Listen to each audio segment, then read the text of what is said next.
Hey guys, welcome back to Hues of What. I'm your host, Tiffany Marie. We are back after a week of me taking a break. All right, so let me catch you guys up. I am in the process of moving across the country yet again. As many of you guys know, I have been taking care of my mom. I'm my mom's caregiver. I also recently quit my job as a teacher and have been working remotely, which has been amazing, let me just say. And I am gearing up to move again. Well, I have been gearing up since I want to say February, March, because I knew I wasn't going to stay here. I knew for a fact I was not going to stay at my mother's house. I'm 30 years old. This is not the end all be all, and I'm so glad I am not even here for a whole year. So yes, so I am moving across the country. I have been looking at places. I don't want to disclose what state it is. No, it is not a state that I will be talking about. Not until I do a whole vlog and I'm like, "Hi, welcome to my new apartment. Welcome to my new location." So yeah, so that's what I have been, working towards, getting ready.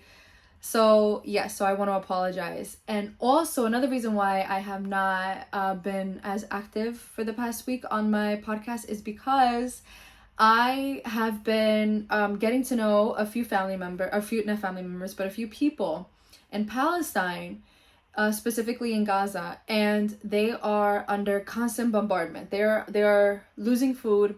They are struggling. They're going through real life issues, constant bombings, constant carpet bombings, and the biggest one was last week at the Nasser hospital complex. If you don't know what happened, allow me to talk to you about it. So there's a hospital in Gaza specifically for, people that are on their last leg, so to speak, or have had a body part blown off, because that's literally what this hospital is being used for. It's essentially a hospice. The way that I'm viewing it, it is a hospice. Why do I say that? Well, look at all of the people that are in the hospital. They don't have hospital beds. They don't have ventilators. They're donating blood. They're running out of medical supplies. They're running out of gloves. They're running out of so many things. The Nasser Hospital is one of the largest hospitals in the Gaza Strip, and it was recently attacked not once but twice on live stream. The first attack, the Israelis, they said, the H group was in the building. Okay, well, paramedics arrived, helpers, reporters, journalists, photographers, the like. And what happened? They were attacked a second time. This is not good. This is extremely dangerous, because how can a hospital be attacked twice on the basis of, it was a complete mistake? Meanwhile, the Israeli news said that it was not a mistake, that it was a precise hit. So at that, I don't know what to believe, except the fact that I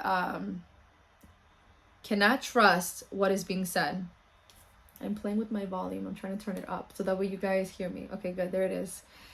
Yes, you guys can see my mic. This is, I think, my third episode that I have done recording.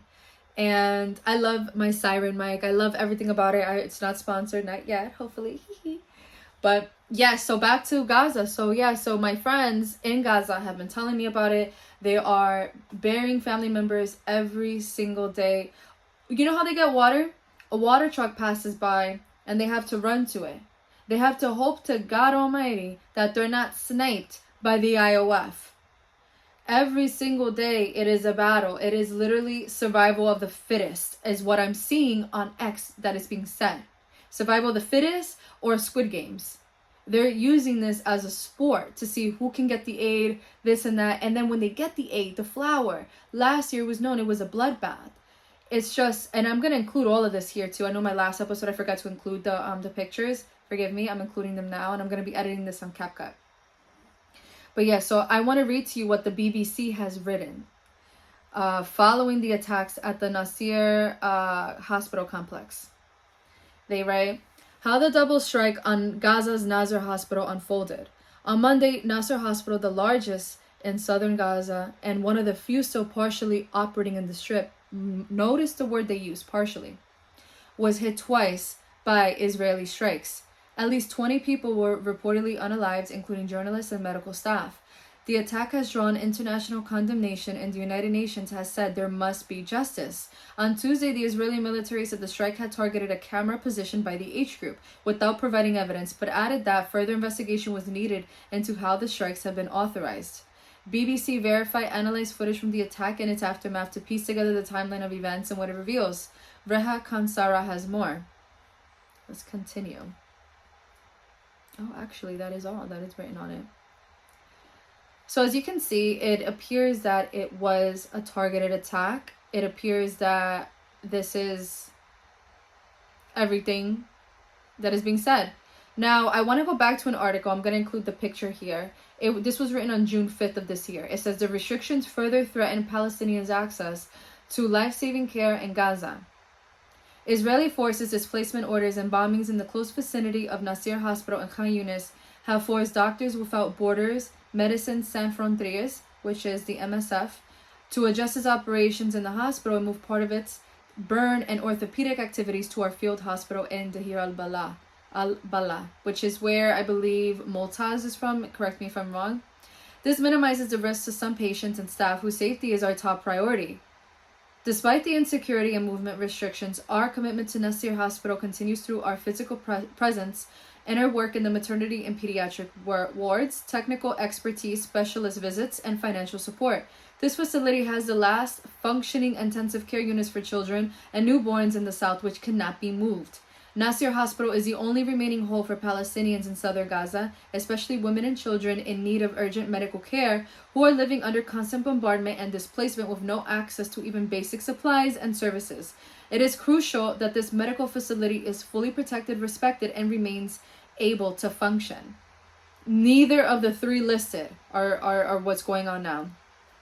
Israeli authorities have imposed displacement orders and movement restrictions on southern Gaza's Nasser Hospital, pushing this vital medical facility to the brink of becoming non-functional. The International Medical Humanitarian Organization, Doctors Without Borders, or MSF, warned today, ordering hospitals to refuse new patients and making it harder for people to reach healthcare facilities is a pattern the Israeli forces have repeated throughout the war to close down hospitals. Nasser is one of the last remaining lifelines for people in need of vital medical care, and its ability to fully function must be restored immediately and preserved. Joe Mass, head of the MSF emergency programs, released a statement saying, putting Nasser Hospital out of service would equate to a death sentence for the most severely wounded and critically ill patients, adults and children, and women in need of medical obstetric care. We have seen this pattern before, says Jose Mas. It happened to facilities like Al-Awada and the Indonesian hospital in North Gaza, where they were first asked to not admit more patients and a few days later were attacked and practically shut down. Putting Nasser Hospital out of service would equate to a death sentence for the most severely wounded and critically ill patients, adults and children, and women in need of obstetric care. So as you can see, this hospital has been targeted not once, but several times.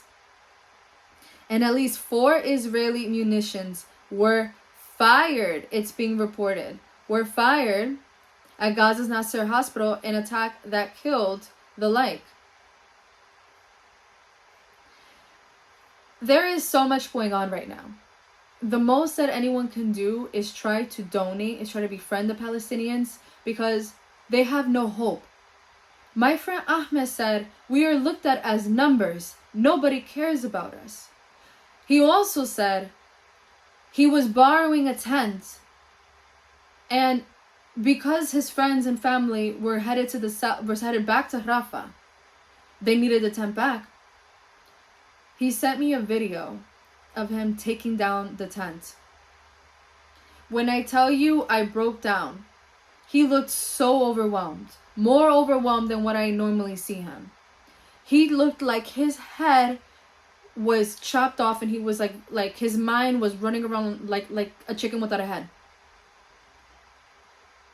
He's in a family of 9. His oldest brother is married with 2 children. They are constantly being displaced. They do not own their own tent. You know, a tent here, I'm gonna look up the prices too, so that way we can see. Tent, just see, $61.90 for a really nice one. The really long ones, $399.04. All right, a really good one, Temu, $28.25. Okay, You want to know how much they're charging Ahmed and his family?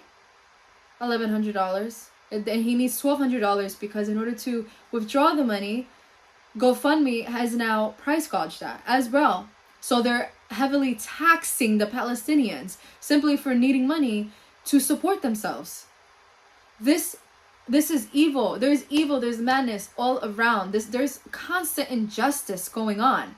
And no one is doing anything about it. And at first I was like, well, maybe it's like World War II, like with Hitler, he invaded Poland in 1939, and then, he bombed Hawaii, I believe it was, in 1941. And then, December 9th, 1941 was when we entered World War II. And Teddy Roosevelt didn't want to. He didn't want to. However, the point of the matter is that I gave it the benefit of the doubt. I thought, okay, well, maybe it is like that. Maybe, America is doing this in order to, make sure that they don't bomb anybody else. No, that ship has long sailed. I believe it was the third or fourth day after October 7th where I was like, hold on, this isn't making any sense. And the only reason I made my TikTok was because my students were constantly asking me and tutoring after school and between classes. Like, Miss Tiffany, what are you gonna, are you ever gonna, release a statement? Release a statement. I don't even work for the UN. I'm a teacher in Brooklyn. And I told him, I was like, what are you talking about? And he was like, no, are you gonna, talk to us about this? And I remember thinking, what do you mean talk to you about this? And he was like, I don't want to release his name. And he was like, yeah, well, you're so passionate. You're like a freedom writer, and then he's like, have you ever done a sit-in before? And I said, no. And he said, well, can you talk about it? Because he's like, I really want to know what you have to say about this. And then his friends were walking by like, oh, wait, what are you talking about? What are you talking about? One of them, Johnny, what are you talking about? And I was like, he's telling me to talk about this. And he was like, no, should we? He's like, oh yeah, no, Miss Tiffany, can you please talk about that? Can you please talk about it? And so I just kept saying, okay, yeah.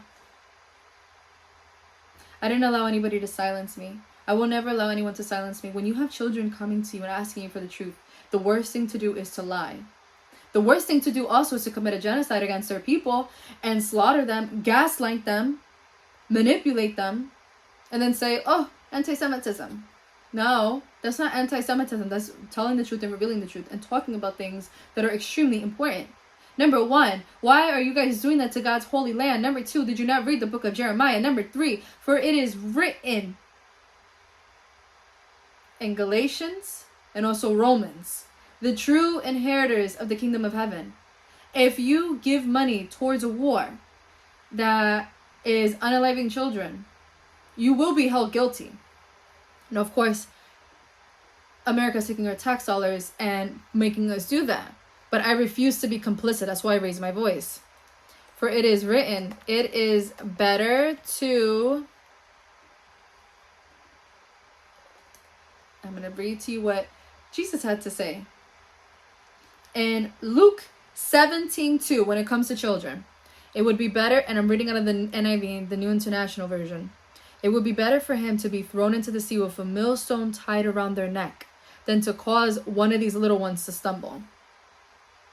I will not be tying a millstone around my neck. If I'm drowning, don't throw me a cinder block. Throw me, a floaty. Don't be like Tony Soprano. If he's drowning, I'll throw him a cinder block. No.